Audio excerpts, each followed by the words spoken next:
મારું નામ ભાર્ગવ ચૌહાણ, રાજકોટ મહાનગર મંત્રી તથા પ્રદેશ મીડિયા સહસંયોજક। સૌપ્રથમ તો મીડિયા મિત્રોના માધ્યમથી દરેક વિદ્યાર્થીઓને વિદ્યાર્થી જગત એ જણાવવા માંગુ છું કે જ્યારે વિદ્યાર્થી ઉપર અન્યાય થાય છે ત્યારે દરેક વિદ્યાર્થી કોઈ પણ ગભરાટ વગર અને પોતાના ન્યાય માટે અવાજ ઉપાડે એ ખાસ જરૂરી છે। એના માટે વિદ્યાર્થી પરિષદ 76 વર્ષથી કામ કરે છે।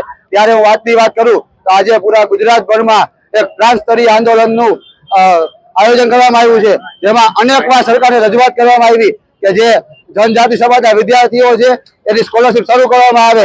સરકારનો આ નિર્ણય સારો છે, પરંતુ એડમિશન પ્રોસેસ થઈ ગયા બાદ આ સ્કોલરશીપ બંધ કરવામાં આવી છે। જે ગરીબી હેઠળ નીચેના વિદ્યાર્થીઓ છે એ કઈ રીતે પોતાની ફીસ ભરી શકે? તો આ વર્ષ માટે ફક્ત ને ફક્ત આ વર્ષ માટે સરકારશ્રી દ્વારા એ સ્કોલરશીપ ચાલુ કરવામાં આવે। અને બીજો પ્રશ્ન કે જે લો કોલેજના વિદ્યાર્થીઓ છે એ ગ્રાન્ટીનેટ કોલેજમાં હજુ સુધી પણ એડમિશન ચાલુ કરવામાં નથી આવ્યા, એડમિશન ત્વરિતપણે ચાલુ કરવામાં આવે।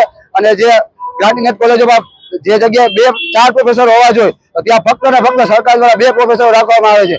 એને લઈને પ્રોફેસરોની ભરતી કરવામાં આવે અને એના એડમિશન ત્વરિતપણે ચાલુ કરવામાં આવે અને સરકારશ્રી દ્વારા ગ્રાન્ટીનેટ કોલેજોની ગ્રાન્ટમાં વધારો કરવામાં આવે એવી અમે ઉગ્ર માંગ કરીએ છીએ। અને જો આગામી સમયમાં અમારી આ માંગ સ્વીકારવામાં નહીં આવે તો આ તો હજી આપણે કહીએ કે સામાન્ય આંદોલન છે, હજુ આનાથી વધારે ઉગ્રથી અતિ ઉગ્ર આંદોલનો કરશું એ અમે રજૂઆત કરી છે સરકારશ્રી સમક્ષ। ગ્રાન્ટીનેટ કોલેજો જે છે એ પ્રાઇવેટાઇઝેશન તરફ જઈ રહી છે, એના માટે પણ અમે સરકારશ્રી સમક્ષ અમે માંગ કરીશું કે જે વિદ્યાર્થીઓ છે, મધ્યમ વર્ગના વિદ્યાર્થીઓ છે એ ભણી શકે એટલા માટે આવી કોલેજોને જ્ઞાન વધુ ને વધુ ફાળવવામાં આવે અને વિદ્યાર્થીમાં નિર્ણય લેવામાં આવે એ અમે સ્પષ્ટ માંગ કરીએ છીએ।